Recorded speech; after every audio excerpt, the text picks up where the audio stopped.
Well, good morning, everyone. Today we're going to be talking about the divided kingdom. And the reason I wanted to talk about the divided kingdom was because I was studying through the Old Testament, and all of a sudden it started mentioning Israel and Judah as two separate entities. And I was like, what's going on with that? Why are they mentioning Judah, just one of the 12 tribes, as a different thing? And there's a clear separation when you're studying many of the Old Testament lessons. And so all of a sudden you're going along, it's all Israel, all Israel, all Israel. And then all of a sudden you're like, Israel and Judah. What's going on here? Why is that occurring? And so this was a lesson I mostly just did for my own understanding going through it, but I also think this can be a great way for everybody listening that you can benefit from this when you see that occurring. You can recognize and break that down. And so the breakdown is going to look like this. You're going to have the northern portion is going to be called Israel. The whole portion was previously called Israel, but now it's just the northern portion will be called Israel. And that's going to be composed of 10 different tribes. And the southern portion will just be Judah. Just be Judah. And in the term Judah, it should strike something in you. It should evoke some thought. And then what I want you to think about, when you think about Judah, I want you to think about how Jesus is in the lineage. He came from the tribe of Judah. That's in a very important city, a very important kingdom down there in the southern kingdom of Judah. And that's where David's lineage, the man who was a man after God's own heart, and this is where it was going to be carrying through, because Saul was not a man after God's own heart. And then we had David, a man after God's own heart, and he was the start of that beautiful lineage up until Christ. And so that's what we're going to be talking about today. Once again, Israel in the north, Judah in the south. And we're going to have a breakdown and explain why did it break, when did it break, what broke, who was during this breaking process. And so the first part of this is just to talk about when did this occur. In 1 Kings chapter 11, verse 28, I'm going to do some summing up. I won't necessarily read the verses. Sometimes I will, sometimes I won't. So in 1 Kings 11 and 28, it talks about how King Solomon made Jeroboam. So we have two main characters here. We have King Solomon, that guy who was a very, very wise king. And he was going to make Jeroboam. He found this man who was a mighty man of valor. This wasn't just any ordinary man. This was a mighty man of valor. This was a warrior. This was a special man. And he was going to make, King Solomon is going to make this warrior, this man of valor. He's going to make him a ruler over all of the charge of the house of Joseph. And in the key part here, he was going to be a ruler over all the house of Joseph, but he was not a king. He was not giving him all reign, all power, but he was giving him some power. And then what happened, so that was the first part of this process. First, Jeroboam has been provided power by the king. And so I want you to grasp that and hold on to that. Think about that. Solomon was the one who gave the power, and later we're going to find that Solomon he's going to try to strip it back. He doesn't like what's going to happen next. But he was the first person who actually started the movement and provided this man named Jeroboam the power. And another thing, just so when you're thinking about the story, Jeroboam is going to be in the north, and then there's going to be a guy with a very similar name, Rehoboam, in the south. So I'll keep trying to let you guys know, and so there's no confusion. Jeroboam in the north, Rehoboam in the south. Okay, so King Solomon has made this man, the mighty man of valor, to have power, and then now we're on to step 2. Ahijah, this prophet of God, found Jeroboam, and he prophesied to him. Do you know what he did? He took this new garment, and he took it and he said, Jeroboam, let me show you a thing. Let me show you a prophecy about what is going to come, the past. And so he takes this new garment, and he starts stripping it, and he starts ripping it in piece after piece after piece after piece. And he strips this garment into 12 pieces. And he says, and he goes this, and he hands him the 10 of those pieces, and he said, take these 10. This is going to be the mount of the children of Israel. So there's just one Judah, but he says, I'm giving you the 10 of the tribes. 10 of the tribes. And you might be thinking, whoa, that's a lot. And it was a lot. He actually had more kingdom than Judah. It was a massive area that Jeroboam is going to be prophesied to take. And he was going to be a separate king. And so this is the first hint at the divided kingdom. Solomon first started the movement, started giving this man power, and now step 2 is this prophet has now taken the next step and saying, now God is also a part of this, and he's going to give you power. He is going to give you 10 of the tribes. And you can imagine King Solomon was not a fan of that. King Solomon was just like, He heard of what happened here, and he's like, I'm going to now try to kill this man, because he's a threat to my power, he's a threat to my reign. It's very similar to Saul and how he went about and he was trying to kill David. He was hunting him down, thinking he was going to try to take his power. But what he didn't realize is that David had fully submitted himself to the Lord. He was not going to just strip it from Saul, even though he had many chances to. In fact, remember the story of when Saul went into the cave coming after David, and he cut off part of his garments when he wasn't looking. And he's just like, look, I could have killed you. I could have taken it, but I have submitted myself fully to the Lord. I could have killed it, but I didn't.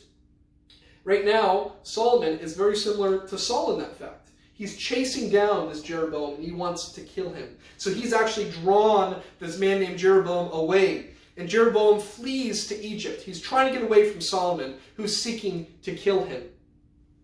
And later I'll talk about why Solomon is going to start losing his power. Despite all of this wisdom and all the strength that he had, and all the wealth that he had, he fell into some of the same mistakes that one after the other kings have been making, that make God more angry than anything. We have a jealous God, a God that desires all of our love, all of our support, all of our fervent desire to follow his commandments. And Solomon commits the worst thing possible. He has all these women that he's married, all these women of different lands, and he gives in to them. He gives in to their worship. He allows them to have certain things. He's like, oh, you needed a high place, and you kept wearing on me that you needed a high place. Just take it. Take a high place. You can take that. And really what he should have been like, and we'll talk about Josiah later, he should have been like Josiah, who goes about and he destroys the high places, destroys the idols, just throw them off a cliff, get rid of them. Get rid of everything. Everything that is not affiliated with God, you should be tossing away. It is useless. It is not good for anything. Okay, and so now this Jeroboam character, we're going to keep learning about him here. So then the next step in this process is that Solomon dies. Solomon dies. So he was first seeking after Jeroboam, and clearly he didn't find him, because Jeroboam gets to continue in the story. So he wasn't able to find and kill him while Jeroboam fled away. So now Solomon dies, but he has a son named Rehoboam who is going to reign in his stead. So just a reminder, Jeroboam in the north, Rehoboam in the south. And so Rehoboam is the next person in this piece.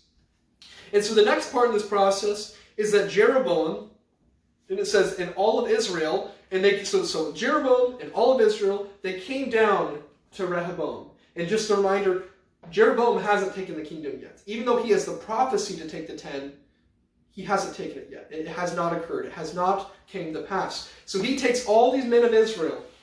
Jeroboam comes out, and he comes out of his exile. He comes out of his hiding place. And he must have been very charismatic. He must have been very moving, because he must have said, you can almost just imagine going amongst the people saying, I was prophesied to take 10 of the tribes. Come with me. Come with me now. Let's approach our king. Let's approach Rehoboam. And so he comes to the people and he asks him, he says, Rehoboam, what is your kingdom going to be like? Is your kingdom going to be kind to us? Are you going to make our burden heavier than your father? Are you going to make it lighter than your father? How are you going to treat us? What is your kingdom going to be like? What are you going to be known for, Rehoboam? What are you going to be like? And Rehoboam, this guy who was going to be of Judah, you would think that he was going to be a good guy. You would think that it was going to start off good when it divides, but it's not the case. Rehoboam did something that was very nasty, very despicable. What he says here, he says, so Jeroboam and Israel, they told the king, they said, so the first step, Jeroboam's asking Rehoboam, he says, thy father made our yoke grievous. Now therefore, make thou the grievous service of thy father and his heavy yoke which he put upon us lighter, and we will serve thee. So he's asking, say, make it lighter for us. Make it easier for us. And if you do this, we will worship you. We will allow you to be our king. And Rehoboam has a very nasty response. And it's actually really frustrating. Because if Rehoboam would have done it right, Jeroboam says, we would have submitted to you. We would have given in. But sure enough, that prophecy was going to come to pass. He was going to get those 10 tribes. It was going to come to pass. The prophecy had already started. In 1 Kings chapter 12, verse 4, well, that was the previous verse. But then Rehoboam responds. He responds to Jeroboam, and he says, my father made your yoke heavy, and I will add to your yoke. My father also chastised you with whips, but I will chastise you with scorpions. It's just like what figurative language he has there. What a delicate touch this Rehoboam has not. You know, he's like, oh, my father was hard on you? You thought that was tough? I'm going to make it a lot harder. He chastised you with whips. I'm going to chastise you with scorpions. I'm going to make your life miserable. And you can imagine, it's just like, well, sure enough, that prophecy really is going to come to pass. Because the people are not liking that. You'd think that you'd be trying to win over the kingdom at this time, once there was that threat. Because Solomon knew that he needed to get rid of this Jeroboam. And you'd think that Rehoboam, when he heard Jeroboam say, just make it lighter and we'll submit to you. But instead he decides, no, I'm going to kick against the pricks. I'm going to fight against this. And I am going to make your burden, your yoke, heavier than ever. And I'm going to make your life miserable. So it's, when I was studying this, it's just so frustrating. I'm like, Rehoboam, you had it. Why didn't you just make it lighter? Or at least just keep it the way that Solomon had it, at the very least. And so the next step in this process is that Rehoboam is going to send Adoram, who is over the tribute. So imagine this is some sort of guy who's a tribute collector. He's like a tax collector. He's some guy who's collecting money. And so the capital of Judah was Jerusalem. So that was probably and likely where Rehoboam was where his kingdom was at, in the capital of all of Israel. And so they had him down there, and he goes, okay, Adoram, go ahead, just like always, go and collect tributes. But the problem is the divided kingdom, the prophecy is already coming to pass. It's already starting. And so he sends this man, Adoram. And imagine Adoram, you're like, oh great, you know, this is not going to go well for him. Here he's trying to collect money, but these people are ticked off. They're angry. They're going to kick against pricks. A rebellion, or the seeds of rebellion have already been planted. And so now you're sending this man into the territory of people that now hate him. And so they send in this Adoram, trying to collect money, but they stoned him. Imagine the tax collector comes in. You know, when you're watching Robin Hood, you have the sheriff, that one, I believe he's like a wolf or a coyote that they have in that cartoon. And here they're just like frustrated with him. They don't do anything about it. But it'd be like in that cartoon if they just stoned the sheriff, stoned the guy who's coming through there to collect the taxes. They hated him. They despised him. They're like, we won't pay you tribute because we don't want to be a part of you. We're rebelling against you. We're committing mutiny in a sense. And so they stoned this man who's trying to collect tribute. And then Rehoboam flees to Jerusalem. Oh, so I previously said he was down there, but he was up there with Adoram, you know, up in the northern portion, and then now he's fleed down to Jerusalem. Sorry about that. So it specifies specifically that he now changes locations down to Jerusalem, the capital of Judah. And then in 1 Kings chapter 12, verse 19, it says, so Israel rebelled against the house of David unto this day. And that's really frustrating because it's not just saying that it happened now, but it's saying until this day, the children of Israel, the people in the north, are going to be rebelling against the house of David. And that's referring to the southern kingdom of Judah. 1 Kings chapter 12, verse 20, and it says, and it came to pass, when all Israel heard that Jeroboam was come again, that they sent and called him unto the congregation, and made him king over all Israel. There is none that followed the house of David, but the tribe of Judah only. And that's really where the division came. Everybody who's rebellious was in the north now.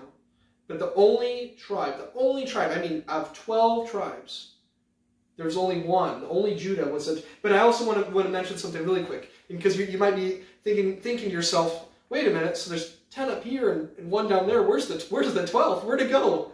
The tribe of Levi, they didn't have any land. Their inheritance was their relationship with God.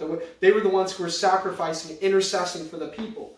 Jesus hadn't came yet. They were the ones who were doing the sacrifices, going into the tabernacle, and they were the ones working for the people. They were intermingled amongst the people, but they didn't have their own land.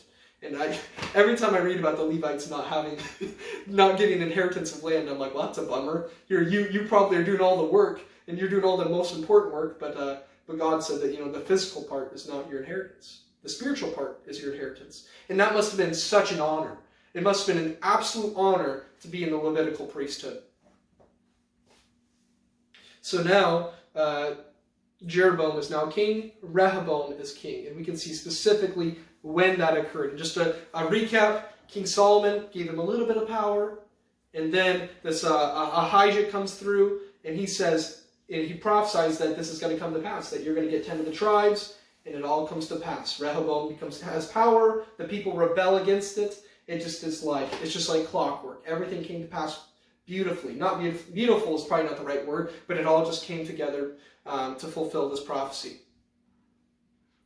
Okay, so now let's continue on here. Why was the kingdom divided? We're going to go into, and I described a couple of reasons why, but we're going to go in a little bit more of the why. Why did this split up? And so the context before, I always like to provide the context before I read a couple verses here. So this is going to be talking about Ahijah the prophet is criticizing Israel and is talking to Jeroboam. So we have Ahijah and Jeroboam, that ruler of the north. That prophet, he also said some other things that I haven't mentioned yet. And he's going to explain to this northern king why that there's going to be this divided kingdom. He's going to say what was the folly of the previous ones, why it had to be divided. Okay, 1 Kings 11 and 33. Because that they have forsaken me and have worshipped Ashtaroth, the goddess of the Zidonians, Chemosh, the god of the Moabites, and Milcom, the god of the children of Ammon, and have not walked in my ways, to do that which is right in mine eyes, and to keep my statutes and my judgments, as did David his father. So David he was the standard. He was the one that they're supposed to be acting like and living like. This was the standard of a king. This was the one that they were all supposed to act like. But unfortunately, you would have wished that it would have just went David in a perfect line of kings all the way. But it wasn't perfect. That there was sinning, there's errors, there was people that weren't kicking out these idols. And when they didn't kick out those idols, oh, what trouble it caused. And this is the exact moment, it's probably one of the saddest moments, because at this moment, you know, when we're working through the chapters, you think about Joshua. So Moses got all the way to the border and he didn't get to go into the promised land. Joshua got to go in. Oh, the faithful servant Joshua, how he went through and he took out 31 kings. And he was doing all the right things. And as soon as he died, and all the elders that outlived Joshua, when they died, all those people did the wrong thing. They started not kicking out the people of the land. That was the theme. That was the ones who followed God would to cleanse the land.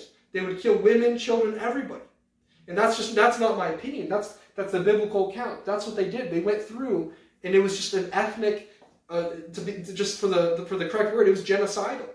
They would say, oh, there's Moabites, or there's Philistines, or there's these people. We got to kill all of them.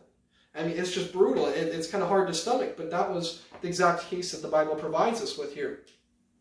Okay, the next one is what. What occurred in this story. 1 Kings chapter 11, verse 34 says, howbeit, I will not take the whole kingdom out of his hand, but I will make him prince all the days of his life, for David my servant's sake, whom I chose, because he kept my commandments and my statutes. But I will take the kingdom out of his son's hand, and I will give it unto thee, even 10 tribes, and unto his son I will give 1 tribe, that David my servant may have a light alway before me in Jerusalem, the city which I have chosen me to put my name there. And I will take thee, and thou shalt reign according to all that thy soul desireth, and shalt be king over Israel. So we see that Jerusalem, Judah down there, it was going to be a light. It was going to be like the last hope. It's like darkness is amongst the whole land. It's like if we turned off all the lights in his house, but we just had one little light, and that's what was the light leading up to Christ. It was just like, oh, don't extinguish it. It was just like there wasn't much. There wasn't much to work with at this time. It's a very sad time. I mean, it's like I would like to compare it to the North and the South, the Union versus the Confederacy in our own country in the Civil War, and that's what was occurring. And it starts, and you think it's nasty now. It keeps getting worse because Rehoboam later is going to say, "I'm going to kill them off. I'm going to claim my kingdom back. I'm going to try to kingdom." And God says, "Take your people back. Don't go to war. Don't go out and fight them. Don't do it."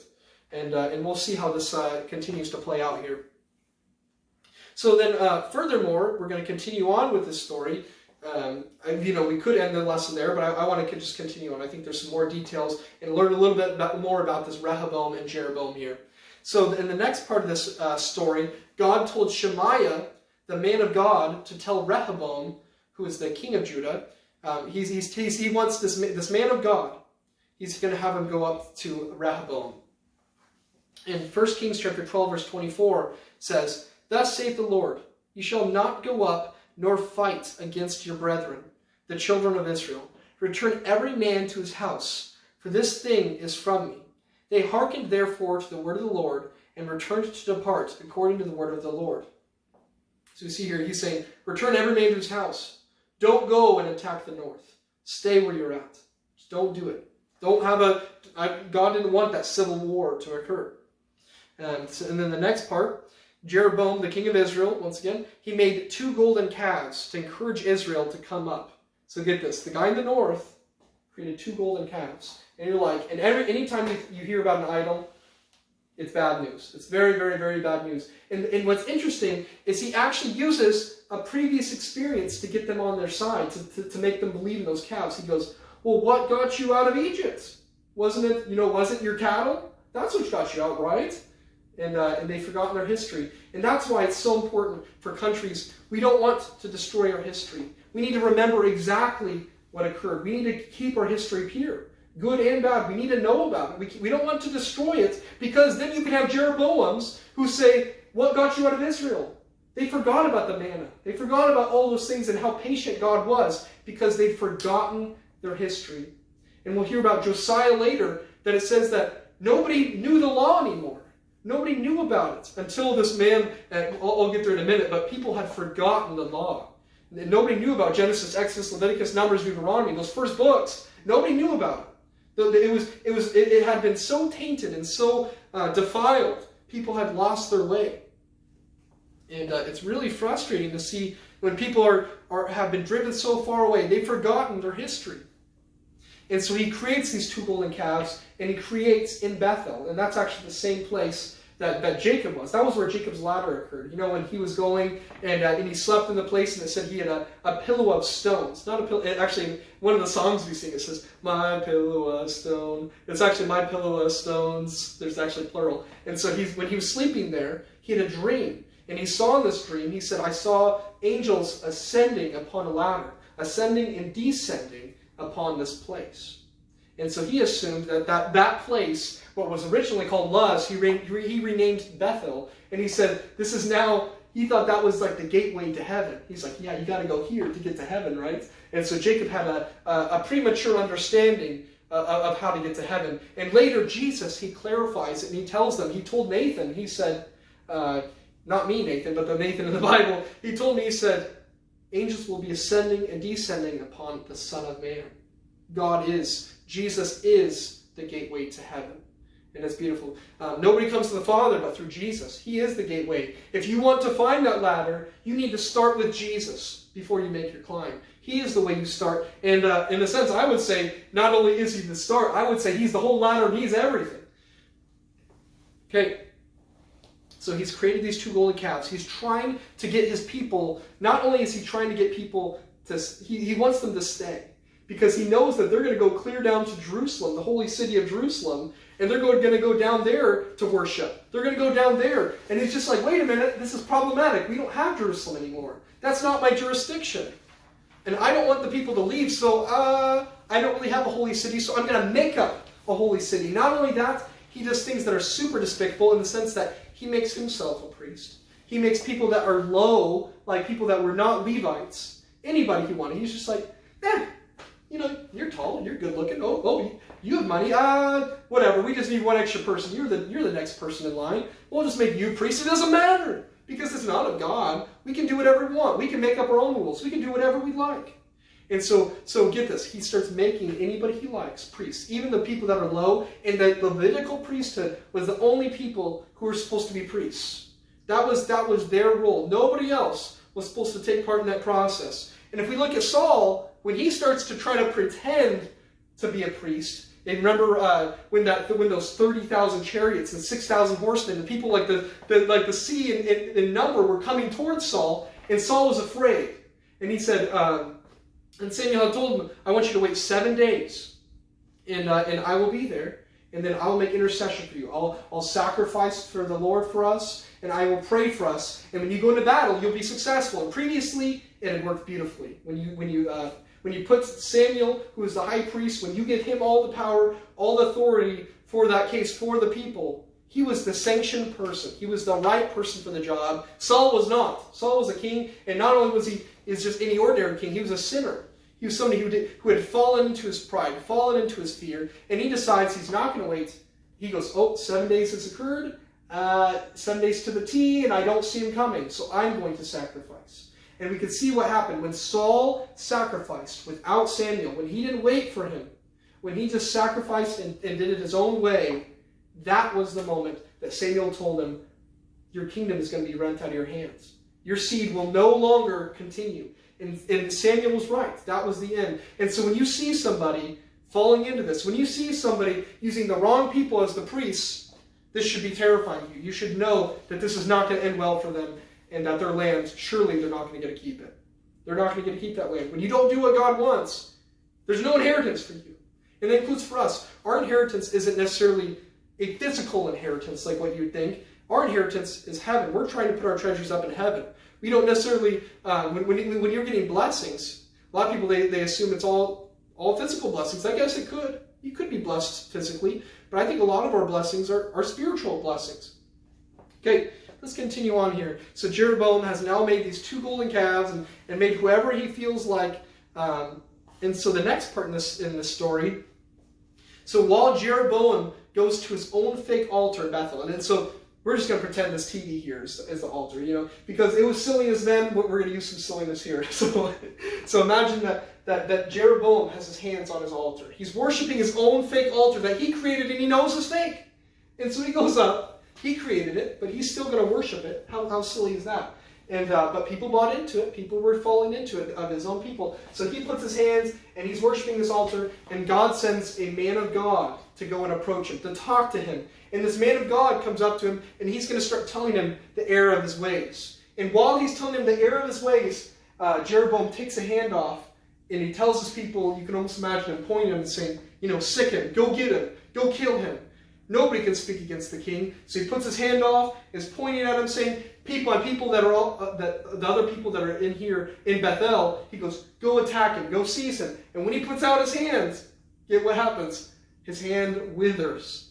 And it says that he was no longer able to retract his hand to himself. He couldn't pull it back. So I'm guessing, that now we were talking about it earlier, Dad thought it might be his elbow. I personally actually think it may have been his wrist flexors. These tendons right here that would allow yourself to draw your hand with your wrist. And so I personally think that those tendons withered away, his hand withered away, and so you can imagine it was probably something like this. So you're pointing, and then it was like, withered away. His wrist was probably stagnant, and he starts freaking out. This is scary to him. And of course, it'd be scary to anybody that he points his hand at this guy and says, sees him, and then his hand withers, and he's like, whoa, this guy clearly has more authority than I do. He clearly has more power. This must be a man of God. And so at that moment, he starts praying and saying, help me! Pray for me. Pray that my hand can be restored. And this man of God does it. He prays to God, and he says, I pray that you can restore his hand. His hand was restored. The power of God is immense, is so potent. That man, he could have his hand withered and brought back. This is the same God who can create the world. He created everything. Of course he can restore this man's hand, but to Jeroboam, he's like, wow, that guy clearly has more authority than I do. Okay, and so Jeroboam, when he's at this fake altar, and the Lord speaks through a man of God, and this man of God tells him, so before his hand starts withering, I'll let you know what that man of God told him. He says, behold, a child shall be born unto the house of David, Josiah by name, and upon thee shall he offer the priests of the high places that burn incense upon thee. And get this, listen closely here. And it says, and men's bones shall be burnt upon thee. And so that's a key part of this prophecy. Think about it. It's going to be your bones. It says, and men's bones are going to be burnt upon thee. And so that was the prophecy of the man of God towards Jeroboam. And we're going to see there's a very interesting plot twist here, because what's going to happen is, I'm going to just spoil it for you guys, sorry. The man of God, it's going to end up that he is going to sin, and men's bones are going to be burnt upon him. And the prophecy will be fulfilled through the man it was supposed to be directed at Jeroboam, but the prophecy was fulfilled, it says, in the man of God. And so we can see nobody's outside of God's jurisdiction of how he can, everybody has to follow God. Even if you were claimed to be the man of God, you can be stripped of that title pretty quick, can't you? And so we're continuing on here. So it also mentioned this man Josiah, and that he was going to be, it says, specifically said, behold, a child shall be born unto the house of David, Josiah by name, and upon thee shall he offer the priests of the high places that burn incense, and upon thee and men's bones shall be burnt upon thee. And he gave a sign the same day, saying, this is the sign which the Lord hath spoken. Behold, the altar shall be rent, and the ashes that are upon it shall be poured out. And so it also mentioned this new ruler that's going to be coming up, this man who's going to be in Judah. And that was part of this prophecy. And so now I want to tell you guys a little bit about Josiah. I want to talk a little bit about Josiah here. And he was 8 years old when he began to reign. And 18 years into his reign, so now he's 26, then this story occurs. A lot of people talk about Josiah as the child king. In a sense, he was the child king, but the story didn't occur till 18 years later. So it was pretty, it was pretty fantastic. An 8-year-old king that could rise up, because he was the next guy in line. And so he rose up as king. 18 years transpired, and then the story occurs. I've heard some people preach the opposite. They said that he was 8 years old when this whole story occurred. It's not the case. You've got to make sure we don't lose the context. That's why when you're reading a story, go up a couple verses, because you can come to some pretty silly and weird conclusions when you don't.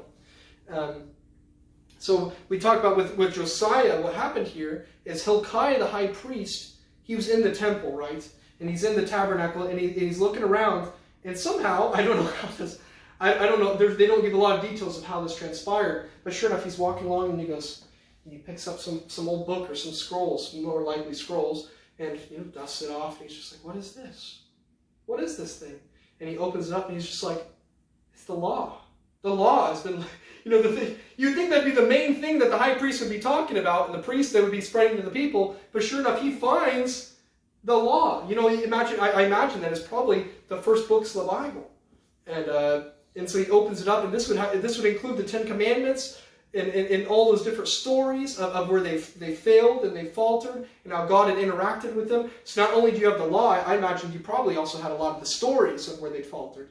And so Hilkiah opens it up and he goes, okay, Shaphan, I want you to go and take this. Shaphan was one of the scribes. He says, go out and tell the king. Tell the king about what we found here, because this is a problem. This is a problem. We're not living according to what we ought to be doing. Go and tell the king to go look at this. And so Hilkiah sends it away to Shaphan, and Josiah looks at it, and how do you think he responds? He opens it up, and he's furious. He's saddened, and he goes, and because he realizes we've been living wrong. Josiah was a righteous king. He did the right things. He was right in the sight of the Lord. And we'll see how he responds to this. But his immediate response was he took his garment and he rent it. A sign of complete despair, sadness, anger, and he just rents his garment. He was so sad. He's just like, we've been living wrong. We've been living a lie. We've faltered from our ways. We've forgotten our past.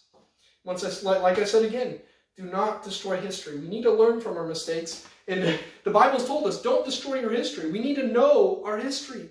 We need to know where we faltered. And this is, and some people in the video, you might be assuming I'm talking about our country. I'm talking about the Bible. Christians, don't forget your past. Don't destroy it. At certain times in history, people have tried to extinguish the Bible, and it was horrible.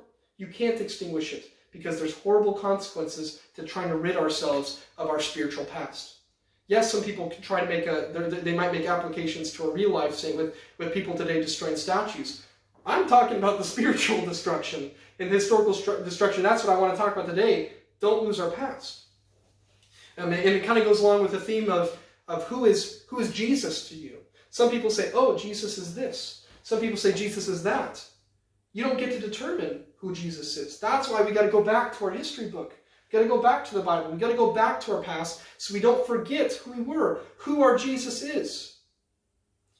The truth we don't get to change history just because we forgot it. The history remains the same. Okay, and so what Josiah responds to this, not only does he rent his garment, he decides to read that book. It's probably very long. Read the law to the people. He says he read it to all people. He read it to everybody. He wanted everybody to know. Everybody would be responsible because they knew it now. They knew the right way to live their lives. And so, to all people, he read this. And in 2 Kings chapter 23 and 20, it says, And he slew all the priests of the high places that were there upon the altars, and burned men's bones upon them, and returned to Jerusalem. So he destroyed everything that was not of God. He went about and he destroyed it. It was not of God. It needed to be kicked out. And that's what these previous kings should have done. Continuing on, I think I don't know where it stopped, but we're going to continue on this recording. So then, and the king said unto the man of God, come with me, and refresh thyself. I will give thee a reward. And the man of God said unto the king, if thou wilt give me half thine house, I will not go in with thee. Neither will I eat bread, nor drink water in this place. For it was so charged me by the word of the Lord, saying, eat no bread, nor drink water, nor turn again by the same way that thou camest. So he went another way, and returned not by the way that he came to Bethel. So we see here that this king said, the king that he'd restored his hand, he says, come home to me. Come home with me, and I'm going to feed you, and I want you, I want to give you this, I want to do that for you, and drink, you can drink and be merry with me. And he's just like, God told me not to do that. I wasn't supposed to go home with anybody and eat and drink. I wasn't supposed to eat and drink at all. And God also said, go a different way. Don't go the same way, because if you just rejected that king, he's probably going to try to kill you as well. So go a different way. Find another way home. Okay, and so then it'd be great if that's where the story ended, where he followed God. But then there's a second part of this story where an old prophet of Bethel then found this man of God. There's some other details. He sent out his sons. He said, go find that man. And sure enough, this old prophet, and that's the key word, an old prophet. And it makes you wonder why they mention old prophet. I personally think it's because they're saying a false prophet. Somebody, he may have been right at one time, but he's an old prophet. He's fallen from his ways. And so this old prophet comes up and he finds the man of God. He finds the man that was prophesying to the king. And he comes to him and he says, come home with me. He gives him the same temptation. He says, come home with me. And then he tells him, he says, no, I can't come home with you. God told me not to. And then get this, the old prophet lies to him. It's kind of like thinking about Adam and Eve, how you see the deception there. And you see what he says. He says, an angel of God told me it was okay for you to come home. He just completely lied. He told me, he said, an angel of God said it was okay. And then he goes, well, if an angel of God said so, I'll come home with you and I'll eat and drink. Maybe God changed his mind. God changing his mind, man. That's, depending on that guy's words, just putting all your trust, wow, that's a risky move. And it did not play out well for him. And so once he put all his trust in this man, thinking that he was somebody who's a true prophet. So then after he ate and drank with him, he went on his way. The man of God's going along. And God sent out a lion that smote him. And so sure enough, a man of God, somebody that they actually called him, that was his title, the man of God, and he was killed. He did the wrong thing. Here he did some right things, and God sent out a lion. He said, you knew better. I said specifically, don't you eat or drink with anybody. I gave you precise instructions, and you failed. You failed. I didn't give you much instructions. I told you to say these things, don't eat or drink. There wasn't much for you to do, and you failed it. And then so he sent out a lion and killed him. So sure enough, that man, the old prophet, that he found, with the help of his sons, they found that lion standing amongst the man that killed him. And then, you get this, the man says something really weird here. And it says, 1 Kings 13:31, and it came to pass, after he had buried him, that he spake to his sons, saying, when I am dead, then bury me in the sepulchre wherein the man of God is buried. Lay my bones beside his bones. And you're like, why would you want to be affiliated with a guy who got ate by a lion, who clearly did the wrong thing and you lied to him? It's creepy. So he told his sons, put my bones beside his. And I suspect, based off the next verse or two, I suspect that his sons probably burnt his bones and put it upon his, because it says the prophecy was fulfilled. Okay, here we go. In verse 32 it says, for the saying which he cried by the word of the Lord against the altar of Bethel, and against all the houses of the high places which are in the cities of Samaria, shall surely come to pass. Came to pass, it sounds like, through him. Here he prophesied it at Jeroboam, but since he faltered, it came to pass with him. It may have also came to pass with Jeroboam. I'm not certain about that.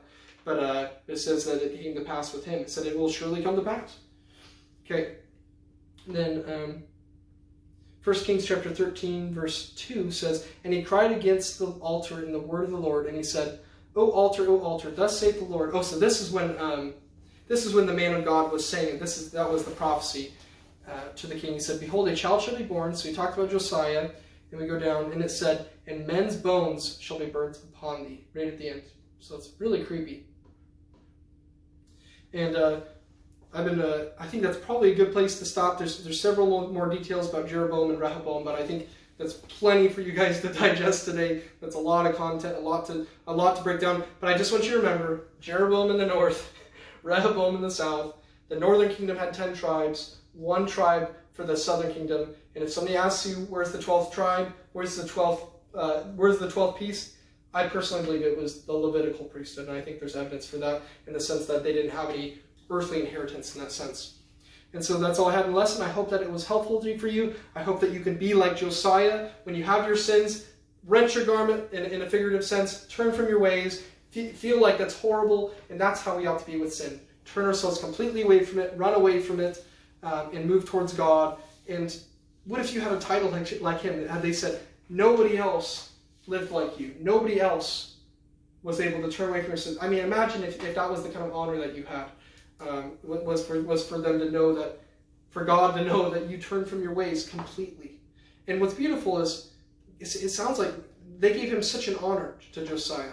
They're like, you'd think that the man who lived wrong at any point, you'd hold that a little bit accountable, but God can see the whole picture. He sees that he turned with his whole heart, with his whole soul, with his whole mind, and that was beautiful to the Lord.